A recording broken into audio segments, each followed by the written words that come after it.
Estamos aquí otra vez con la doctora Tena, que me atendió y que para mí es una santa. Pero soy maestra. Pero era maestra, pero para mí era una santa. Te voy a hacer otra pregunta.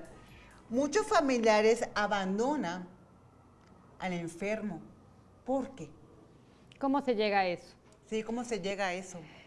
Porque es horrible. Son Que varias lo cosas. que lo abandonen. Sí, Cuando más lo necesita. sí, mira, a veces en nuestra naturaleza como personas, cuando vamos desarrollándonos, no se nos enseña o no aprendemos a confrontar el dolor. Entonces hay personas que el ver la situación de su familiar, Ajá. o su esposo, o su esposa, o su hijo, con tal grado de dependencia, con tal frustración por toda la situación, es tanto el dolor que una manera es huir, ¿no? Huir porque no se sienten con la capacidad o no saben cómo relacionarse ante esta dificultad. Muchos familiares se alejan de su ser querido porque no saben manejar la dificultad o el dolor.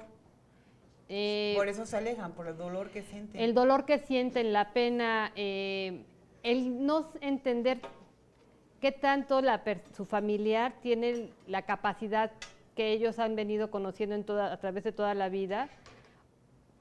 Muchos a veces huyen, piensan que ya no van a lograr volver a establecer la relación como la tenían ellos, aunque en realidad lo que está pasando es que ese cambio, como todos los que vivimos en la vida, nos va a llevar a generar un nuevo tipo de relación.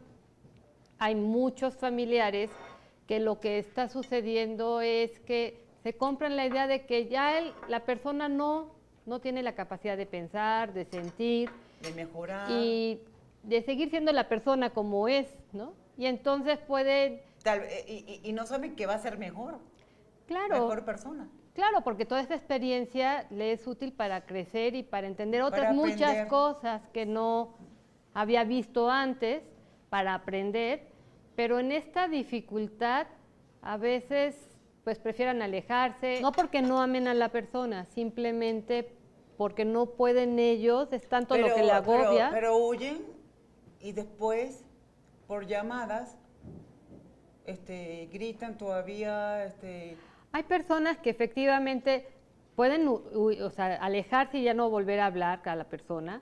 Hay personas que se hablan cada vez que haya problemas. Hay personas que saben, que quieren seguir relacionándose con esta persona, y la manera de hacerlo a lo mejor sí es a través de gritos o de expresar su desesperación.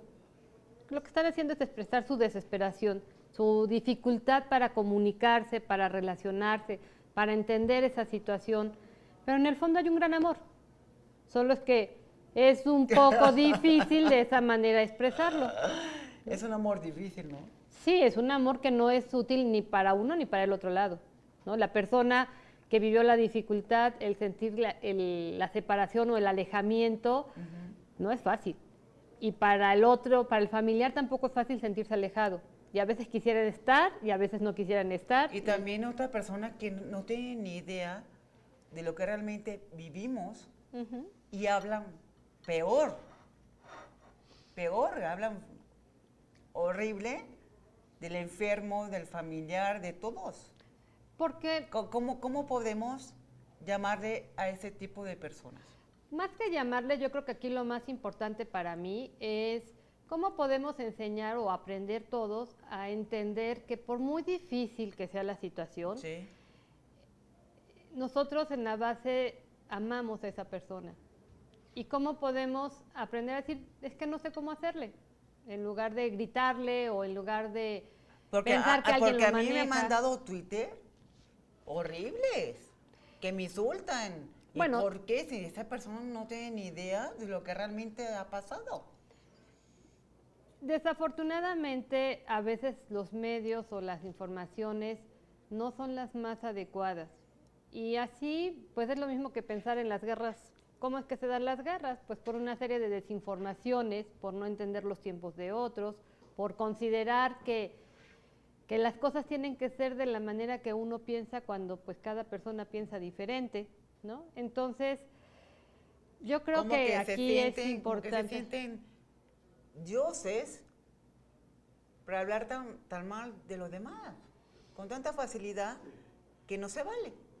No sé si se sientan dioses, solo sé que ese camino no es el más útil para lograr una buena comunicación, ¿no? No sé si se sientan dioses, pero creo que lo importante en el fondo es que tanto de un lado como en el otro se den cuenta que lo importante es cómo podernos comunicar, entendernos y amarnos, no estarnos peleando. Sí, por eso suceden las guerras horribles que han ocurrido y todo por falta de comunicación. O muchas veces una persona que va a buscar un trabajo, que tuvo alguna dificultad en el sistema nervioso y se Como el enteran. mío, que ha sido difícil para mí trabajar y que la gente crea en mí, que tengo Exacto. capacidad para trabajar y para muchas cosas más. Exacto, y que eso, entender que somos productivos y que todos tenemos ese proceso de poder obtener nuestras cosas como seres humanos. Semana entonces- comerciales. Ok. Y ya regresa y seguimos hablando de eso.